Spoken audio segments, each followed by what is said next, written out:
new album from the Orielles, if you wish. And this album is called Tableau. Tableau. Beautiful. To blow who? To blow To or blow my not to mind. blow. Start off with the song Chromo 1. There was some very nice sounds in this, but it was a transition song at the start, so it can only do so much. Yeah, there's obviously quite a few of those in this album, of transition songs, and also a key part of this album, which you're not going to get, Yanni, is that most songs go into each other very well. Very, very well. So you're very much. I would again urge you to listen to this album in full after the recording because it's we found out. But yeah, Chromo 1's good setup to the second song, which is Chromo 2. And as a kind of single piece, if you were to put them together, I understand why they're split. I think that works very well. And Chromo 2, once we get into it, I hope I'm not rushing through it. No, mate. If this makes sense. Go ahead.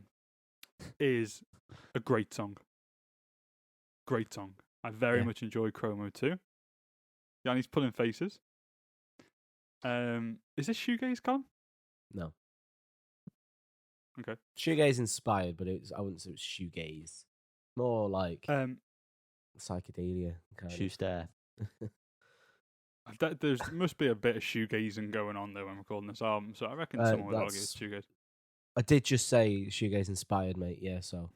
Whoa. You can't Calm down, boys. Calm down. Daddy's here. Okay, he's going to talk about these first two tracks now. Chromo 1, what's the fucking point? Chromo 2, this song passed me by completely. So fair enough. Yeah, you've just listened to it in the last minute. No, I've the first 5 tracks I've listened to before. Oh, okay then. All right. Yeah, I so didn't really enough of finish that. what I was saying about Chromo 2. So, I haven't said anything about it either. So yeah, I think the drums are great. Really keeps you going, and just that the constant kind of chords and the vocal effects that kind of keep the whole thing driving are really good. And then that guitar line, really good. I don't know, just keeps me going. And I enjoy listening to it very much. yeah, Liam's covered what I had to say there. In that case, then moving on to the song Airtight, which is what you could describe this review as. Without a Airtight. doubt. Another seamless transition from Chromo 2 to this. But I do think it doesn't really need to be said anymore because they're all great. The vocal hook was very, very good. I enjoyed this track a fair bit. Yeah, I very much enjoy the vocals on this. That vocal effect is really interesting. I might as well say here, because I think it's fair for a lot of the songs, it's slightly repetitive. However, for me as a whole, this album is one that washes over you, and that's why I kind of feel like it's what I imagine shoegaze to be like. Because whenever I listen to shoegaze, it's not like that Always album.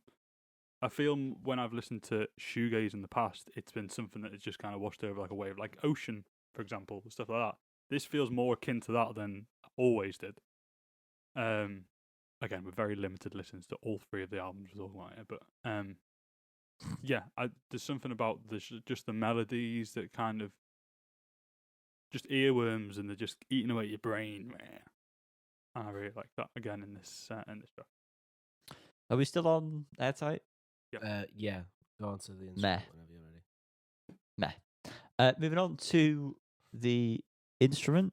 This was one of the first songs that grabbed me on the album. I like this one quite a bit. Yeah, the riff's good in this one. It keeps the track kind of like pulsating and interesting. The call and response style comes in at whatever point it does was a lovely addition. I'm a sucker for some call and response vocals. It's a very good track. I agree. I think this is a very good track. I like the different kind of parts to the song, structurally, the different elements musically. Like the bits like when the chords come in, it changes for like a few seconds and then goes back to the main hook. Very well crafted, I think. It reminds me, and to be fair, quite a few songs on this album make me think of what Deep Tan might eventually get to. Like they're in the kind of the early stages of getting to something like this. Maybe not. Maybe they're definitely a bit more kind of raw. I think deep down raw. And maybe they won't delve into that kind of creating a bit more of a soundscape. But this does, and this is very good, I think. Yeah, man.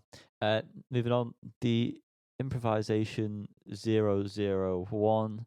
This is one of the first tracks of a couple on this album, which go on quite a while. This one was boring. Yeah, if it is completely improvised, then that's pretty cool. If it has previously been improvised and had the opportunity to be cut down and hasn't been cut down, that is sad because it is a lot of nothing. Regardless, either way, I like this track. It sounds like it's improvised, just because it sounds a bit more roomy and stuff. It doesn't necessarily sound like it's fully like been worked on. If that makes sense. But I like this, and I like the sound. And again, there's just little bits and bobs that come in, little twinkles and stuff that just sound very pleasing to the ear. Again, to make it clear, I see this album very much as a washover album, and I like it for that. A fucking nightmare to review, though, really, isn't it? It is, yeah. Moving on, next track is Television. Cool guitars and vocal melody in this, and the switch up towards the end that it does is very nice. Yep, I agree. There's some parts that I really liked, but then there was also quite a fair bit of it that I found quite forgettable. I did really like the strings in this. Yeah, I really like this one. I think this was actually the one that made me think of Deep. Did you finish speaking then? Yes. I missed the last 10 hours ago. Shut up. As Yanni Froese looks at me, I don't know what he's trying to say with his eyes. Again, this was the one that made me think of Deep Town in the first place. But I think they do this really well. I like the melodies. I like the kind of slowed down part of like the middle of the song, whatever part of the song that is. Again, I think this is just a very good song. I think it's hard to review, isn't it? But of cool stuff in this song. Yep. Moving on. Someday Later. Tell us all about it, Carl. Meh. That's what I thought. So good. Thank you. Yeah, there isn't really anything to say about this song. Yeah, I don't remember what I kind of thought of this listening to it in full, to be honest. But like as an individual track, there's not really anything to say about it, is there? No, I said the same thing. Meh. So moving on, Darkened Corners. I have got some here, so I'll just say it now. Immediately love the instrumentation that you hit with upon first delving into this track, and the strings at the end were very nice. I agree. This is Damon Albarn, isn't it? Oh, I don't know. Oh, it does sound like Damon Albarn. Fucking well sounds like him. If it's not, I didn't then realise. we have a little voice doppelganger in the midst. I very much enjoy his vocals. Yeah. That was one of the points that stood out. But whoever now you've said it it does sound like Damon Albarn, yeah. Whoever it is, if it ain't Damon, well, I think it is, he shines on this track, and it works extremely well. Probably my favourite song in quite a while on this record. I say quite a while because some of them are unnecessarily long. This is the song that the first time I listened to it, I stopped at this point, just like I went out or something. But I really liked this song the first time around, and listened to it again. I think it's great. I think the strings and stuff, yeah, are very. This one's very kind of like it feels very gentle, and very well considered, and yeah, the male vocals, whereas Damon Albarn are not, work very, very well. I wish there was more of that. Not to discredit, to put down the main vocals, but it's just a nice touch. I agree. Yanni, are you listening to the track? I've already spoken about it. No, I was gonna see if you could confirm or deny whether or not it's Damon Albarn. It sounds like him, but I don't know if it is. There's something about it that makes me feel like it isn't. I also feel like if they had got Damon Albarn on it, it would say featuring Damon Albarn. Hmm. I think the bass player, I'm sure. I was looking earlier at their kind of Wikipedia, and their bass player, I think his name's Henry. It said Let's call him Louis. His name is definitely Henry. It says that he does vocals, and I thought, I don't know where that is, so maybe that's him. Oh, maybe not. Maybe Henry, Louis, whatever your name is. Damon. You sound great. Yeah, it's good voice. Yeah, man. Okay. Yeah. Next track. What's the pronunciation of this, suppose? Enfleur. Remembered. Enfleur, remembered, yeah. Understated, this one. Maybe too much. Okay. The vocals were highlighting this, which is the first time really that I've pinpointed the vocals as the main standout. Previously they've sounded nice, but this was the main thing I took from this track. Yeah, the vocals are great. I really like the vocal effects on this. It reminds me very much of Callum, you'll know this on Drag Race, the like when someone gets told to sashay away and the music goes ba ba ba ba. Do you know what I'm talking about? Ba ba ba ba. I got to hand it to RuPaul for seemingly looking like they're about to cry every time when they, in reality, definitely could not give a shit. Yeah, brutal. No heart whatsoever. Fracking queen. Bitch. But yeah, the vocals remind me of that, and that with it's a solid bass line in the song, I think, but also very understated, which is a nice mixing choice. And then there's that kind of it's like a synth or something. It's just doing doom doom doom doom, very simple melody, but that all mixed together, I think sounds great. Great. Sweet. Moving on, Beams. This was a single, if I remember correctly. Wasn't You remember correctly, Yanni? It was. I remembered it because I very much liked it at the time we reviewed it, and I still very much like it. Mm-hmm. Yeah. Probably top 2 of the tracks on this record. I feel like you didn't enjoy this when we reviewed it first.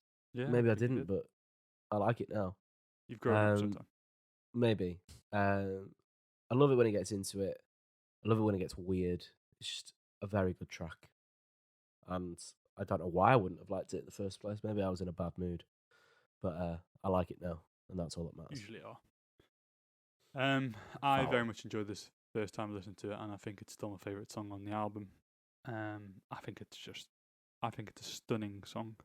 Stunning is the word I'm going to use. Absolutely love it. I think it does so much in its almost 8 minutes, and like it moves over so many phases and stuff, and all of it's interesting. I love it. He loves it. He fully loves it. To offer to erase, not to ease. That's what it's auto corrected it to on my notes for some reason. To offer to erase, name of the track. What's the point in this? It just builds up with no release. Yeah. And it doesn't even transition into the next one. Fair enough. It was a nice transition from Beams, though, I think. Yeah. But I do kind of agree with what you mean.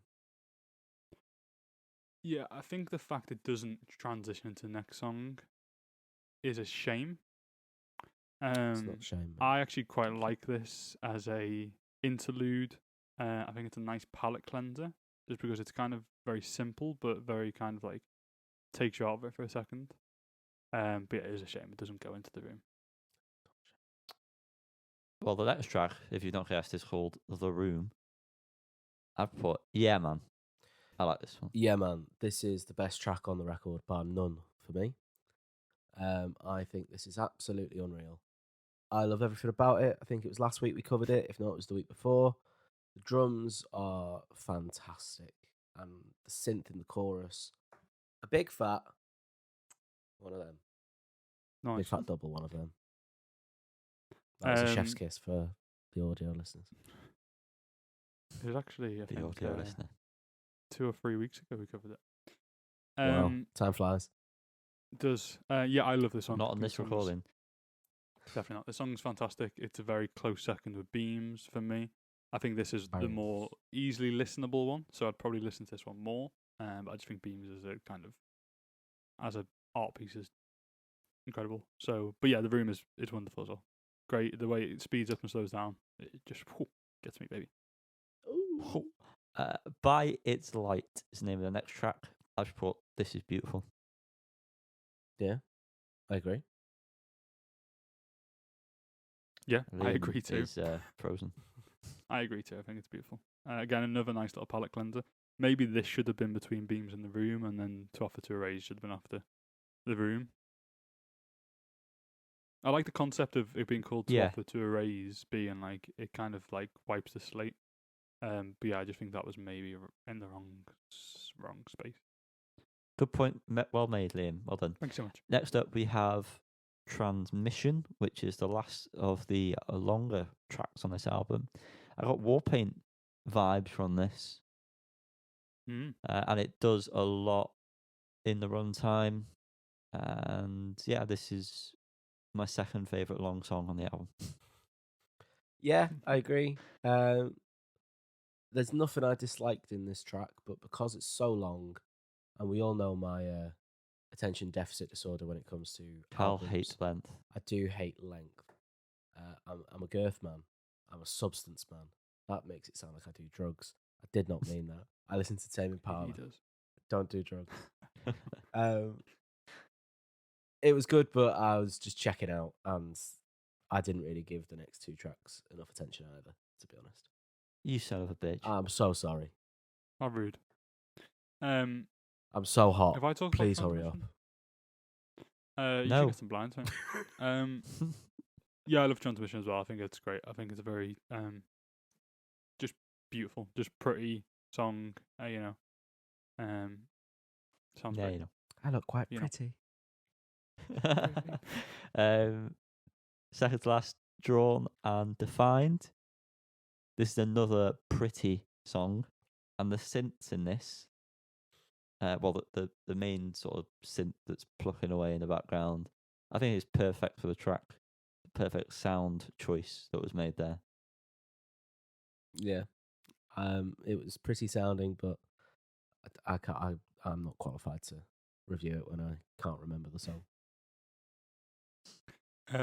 Yeah, I think it's very pretty sounding. I could do without it though. I think. I'm not realising that I finally- don't remember hearing this last song. Well, What is I it with wish you I and the could last forget tracks this of last song. albums? I don't mm. know. I do not remember a spoken word track. Well, that's part of the problem, isn't it? Stones is the name of the last one. As mentioned when we talked about what was it? And they had the spoken word outro. English Was teacher. it last week? No, I don't mean that. Oh yeah. Oh, it was It was something last week. Oh yeah, It yeah. was the yes on it. Yeah. Yeah. I don't really like that ever whenever it's done, and this is no exception. Yeah, I think Yeah. it's done well, but it's just neither here nor there, is it? It doesn't It's feel not- like it sorry, Liam, because there's no other spoken word aspect to this album. When you're hit with that, it's very jarring, and so I don't feel like it does a good job of encapsulating the entire record like you'd want a great closer to have. Yeah, fair Done. enough. Yeah. Yeah, it's very it feels like a cop out to me. I think this album should have finished on Transmission, and then I think this something like this could work in the middle of an album before something like Beams. So it's like spoken word, and then it goes into this like huge song. Do you know what I mean? I think that kind of works well. But at the end of an album, it feels like a cop out. And like I think it's done well for what it is. I don't really hate it, but if I was listening to the album, I would have turned off by now because of that. I would have got up to Lift the Needle off the record as soon as Stone started, sort of thing, because it doesn't add anything more to the album. No. And now we must review. That's what we do. You're probably used to it now if you've stuck around. Bloody hope so. Around. Stick around. Sticked around. And more better. So, Cal, what's your rating of this album? What I really liked, but there was just a lot of stuff I didn't need. So a harsh 6. Very harsh. That's very I hard. don't think that's harsh. Liam, what's your rating? What I I really liked, and what I loved, I really loved. And there was a little bit that was too much and not needed for me. And I'm going to I don't feel like overdone. 8. Wow. 6 seems very harsh for the comments you Well, said, Colin, but Our average, yeah, I'm happy with that because our average is now 7, which Yanni is going to shit on, I'm sure. turn to 2. No, I'm gonna give this a 6 actually. Very good. So yeah, that's kind of your 6 does seem harsh. Well, why Based on does your it? comments. Based on your comments. That I think he's only had one different opinion, and that was Chromo 2 or something. I think liked- the rest of yeah. it we've been pretty similar in our thoughts. I liked Chromo 2. I liked Airtight. The instrument was good, and then The Room, and there's 16 tracks, so I like a quarter of it. Like actually, really like. I like Beams as well, but I like beans.